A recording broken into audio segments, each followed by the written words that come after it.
최근 1.5도의 나비 효과가 지구 멸망을 불러온다는 이야기가 돌고 있습니다. 그러나 사실상 한편으론 고작 몇 도 오르는 걸로 인류가 설마 진짜 멸망하겠어? 라는 생각이 들기도 하지만 정말 멸망이 가능합니다. 지구온난화는 대기의 수증기를 증가시키고 에너지를 응축합니다. 나사에서 발표한 결과를 보면 최근 14년간 대기 중에 쌓인 에너지는 약 2배 정도 증가했는데요. 이 에너지는 알아서 사라지지 않고 형태만 바뀌어 폭풍과 폭우, 폭염과 가뭄 콤보로 우리에게 돌아오게 됩니다. 그래서 많은 전문가들은 입을 모아 단순히 기온이 몇 도 올라서 더워지는 문제가 아님을 계속해서 강조하고 있죠. 전문가들은 지구는 이미 망가져가고 있고 앞으로는 그 변화가 더 극심할 것이라고 설명합니다. 그리고 급변점이 오면 더 이상 인간의 힘으로는 돌이킬 수 없는 상황을 맞이하게 될 수밖에 없다고 하죠. 이대로는 답이 없다는 말입니다. 때문에 전 세계는 뼈를 깎는 수준의 강도 높은 탄소 배출 억제와 지구온난화 억제 조치를 위한 노력을 기울이고 있습니다. 현지 시간으로 2일 마무리된 제26차 유엔기후변화 협약 당사국 총회 COP26은 그 어느 때보다 중요한 회의가 되어버린 상황이었는데요. 이 중요한 회의에서 세계 각국 정상들이 한국에 러브콜을 보내 화제가 되고 있습니다. 세계 각국이 지구온난화를 방지하기 위해 모이는 중요한 자리가 수많은 국가에게 한국과의 소통을 여는 기회로도 작용한 것입니다. 가만히 있어도 이 나라 저 나라가 친하게 지내자며 다가오는 상황이 이렇게 뿌듯할 수가 없습니다. 영국 스코틀랜드 글래스고에서 지난 이틀간 진행된 유엔기후변화 협약 당사국 총회 특별 정상회의는 현재 종료되었고 각국 정상들은 회의장을 떠났습니다. 그러나 아예 정상회의가 끝난 것이 아니고 약 200개국 대표단이 오늘 12일까지 남아 기후변화 대응을 위한 협상을 계속하게 되는데요. 회의 첫날부터 한국에는 각국의 관심이 쏟아졌습니다. 윌리엄 왕세손이 한국의 국제 온실가스 감축 목표 상향을 높이 평가한 것을 시작으로 각국 정상이 한국을 초청하고 싶다는 의사를 밝힌 것입니다. 앞서 라우렌티노 코르티소 파나마 대통령은 회의장 정상 라운지에서 파나마는 한국과 훌륭한 파트너십을 유지하고 있다고 어필한 뒤 한국을 초청하고 싶다는 의사를 밝혔습니다. 그러면서 라틴 아메리카에서 연계성이 뛰어난 파나마는 디지털 허브가 되려고 노력하고 있다며 한국 기업들 다수가 파나마에 진출해 있는데 협력이 강화되길 기대한다는 말을 덧붙였습니다. 이를 지켜보며 기회를 노리던 슬로베니아 총리도 슬며시 다가와 한국의 반가움을 표하며 슬로베니아 방문을 요청했는데요. 요청을 하며 기후변화 대처에 대한 한국의 기여에 감사하다는 말을 더했습니다. 초청은 또 이어졌습니다. 방한이 예정되어 있는 코스타리카 대통령은 한국을 좋아하고 김치를 좋아한다는 말을 전하며 방한에 대한 기대가 크다고 말했는데요. 한국을 향한 관심은 개회식에서도 계속 이어졌습니다. 개회식에서 한국 대통령 옆자리를 차지한 카타르 국왕은 LNG가 미래 에너지 자원이라고 생각하며 한국에 LNG를 안정적으로 공급할 것이라고 말했고 도하의 초청에 카타르 에너지 인프라 등을 보여주고 싶다는 의사를 내비쳤습니다. 루마니아 대통령은 지난 9월 있었던 백신과 의료기기 상호 공유에 대해 도움이 되어 기쁘다는 말을 전했으며 이외에도 가이 파르멜린 스위스 대통령은 한국과의 경제협력, 특히 양국 간 FTA를 통한 협력을 기대한다는 의사를 전했습니다. 이와 같은 소식에는 한국의 파워는 앞으로 점점 더 강해질 것이다. 문화와 경제 등 어느 부분에서도 평균 이상의 능력을 가진 한국과의 협력을 마다할 이유가 없지. 나는 지도에서 한국의 크기를 보고 놀랐다. 이렇게 작은 나라에서 큰 영향력이 나온다는 것이 신기하게 느껴졌다. 라는 해외 반응을 찾아볼 수 있었습니다. 이처럼 각국의 관심이 한국에 쏠리자 일본에서는 이런 상황을 시샘하는 듯한 반응이 쏟아졌습니다. 한국이 먼저 초청을 구걸했을 거라는 둥, 무언가 대가를 지불하기로 했을 거라는 둥 말도 되지 않는 수준 낮은 뇌피셜이 쏟아지고 있었죠.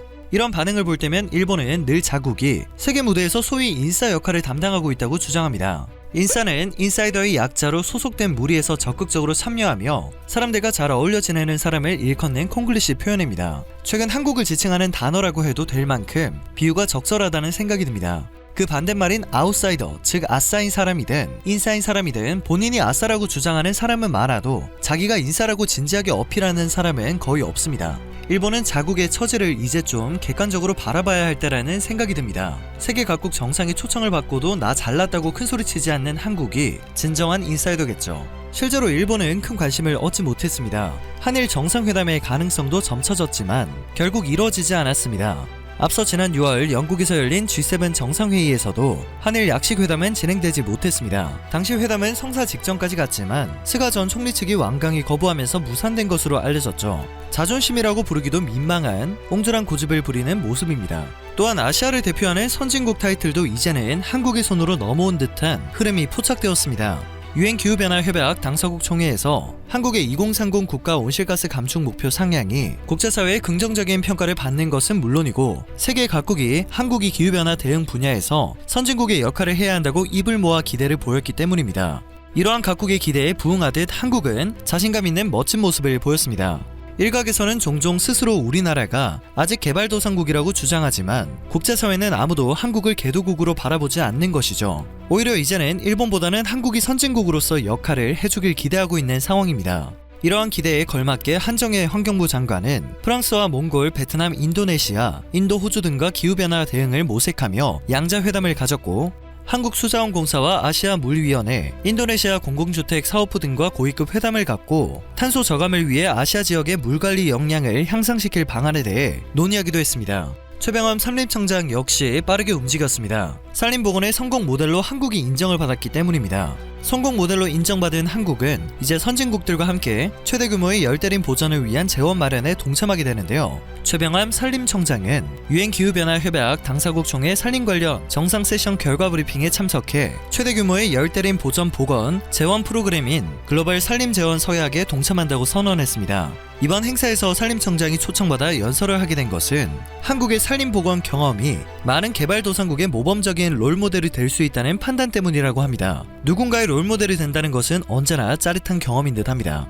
이처럼 26차 유엔 기후변화 협약 당사국 총회는 너무도 당연한 듯 한국을 선진국으로 인정하고 큰 기회를 주었습니다. 맡은 바는 제대로 해내고야 마는 한국은 이러한 기회를 기가 막히게 활용할 것이 뻔합니다. 한국은 연설을 통해 선진국들이 바라는 감축과 개발도상국이 바라는 적응과 재원이 균형적인 합의에 이를 수 있도록 적극 기여하겠다는 입장을 밝혔습니다. 전쟁의 폐허 속에 아무것도 없던 우리나라가 70년 만에 후진국에서 개발도상국을 거쳐 선진국이 됐다는 자부심과 함께 앞으로 이에 걸맞는 역할을 하겠다는 의지를 밝힌 것입니다. 이를 통해서는 글로벌 경제에서 우리나라의 달라진 위상을 이번 회의에서 확인할 수 있었습니다. 또 이번 회의가 끝날 때 공동선언문이 아니라 의장 성명이 발표된 것에서도 그 의미를 찾아볼 수 있습니다.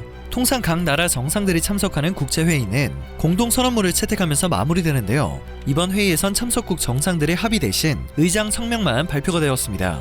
그만큼 기후위기 대응 과정에서 선진국과 개발도상국 간 간극이 크다는 것입니다. 이는 수출과 수입 등 무역으로 먹고 사는 우리나라로선 국익 관점에서 큰 기회로 작용할 수 있다는 것을 뜻합니다. 한국이 개발도상국 경험을 바탕으로 선진국이 됐기 때문에 이들을 잇는 가교 역할을 할 수 있기 때문이죠. 선진국과 개발도상국 간 간극이 존재한 탓에 우리나라는 가교 역할을 할 수 있고 외교적 존재감과 국제사회 선도 역할을 할 수 있겠습니다. 탄소 감축을 위한 개발도상국 지원이 우리 외교의 지평을 넓힐 수 있는 기회가 되는 건데요. 선진국과 개발도상국 간 가교 역할은 주요 기후재원 기구 소재국으로 개발도상국 재원 및 기술 통합적 지원 확대 의지 표시와 우리의 저탄소 경제전환 정책 공유, 개발도상국의 지속가능 산림 경영 지원 등 경제적 효과가 매우 큽니다. 정부 핵심 관계자는 우리나라가 선진국과 개발도상국 사이에서 가교 역할을 하면서 경제협력을 강화하면 우리의 경제가 더욱 안정적으로 성장할 수 있다며 기후 대응에 있어 선진국과 개발도상국 간극은 어쩌면 우리나라엔 큰 기회가 될 수 있는 것이라고 설명했습니다. 미국을 포함한 주요 7개국 등 여러 선진국들이 기후변화 대응 파트너로서 한국과의 협력을 기대하는 것은 물론 파나마와 슬로베니아, 코스타리카와 카타르, 루마니아 등 많은 정상들이 한국을 자국으로 초청하는 등 경제협력을 요청했다는 소식은 여기까지입니다. 영상이 정보가 되셨다면 그것만으로도 감사드립니다. 늘 새롭고 유익한 뉴스를 전하는 로버튜브 되겠습니다.